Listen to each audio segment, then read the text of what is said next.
Au Canada, il y a une règle non écrite qui dit qu'on doit donner entre 15 et 20 de pourboire à la fin d'un repas. Mais dans les faits, la somme qu'on ajoute à l'addition varie légèrement d'une ville à l'autre. Savez-vous où habitent les clients les plus généreux au pays? À Vancouver, les clients donnent en moyenne 16,5 Ça fait d'eux les clients les plus généreux au pays.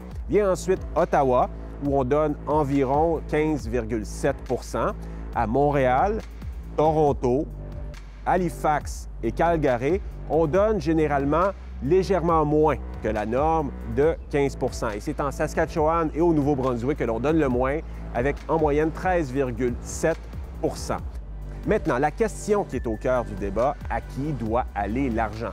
Seulement aux serveurs ou partagé à l'ensemble du personnel en cuisine? Il faut savoir que le partage des pourboires, ça existe déjà dans plusieurs restaurants au Canada. La différence, c'est la personne qui décide. Est-ce que ce sont les serveurs qui doivent décider ou les patrons qui doivent décider de partager les pourboires? Au Québec, malgré la pression des restaurateurs, le gouvernement a tranché. Ce sont aux serveurs de décider ou non de partager leurs pourboires. En Ontario, depuis 2016, le patron d'un restaurant peut décider seul de partager le pourboire à l'ensemble du personnel en cuisine.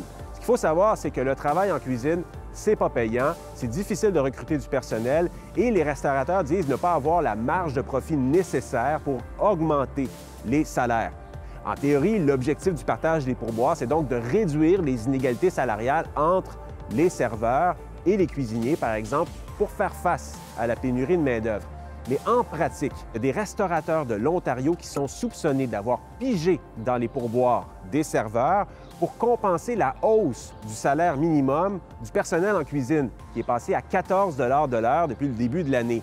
L'affaire a tellement fait de remous que la première ministre ontarienne a elle-même décidé d'intervenir et la Commission des relations de travail de l'Ontario mène actuellement une enquête.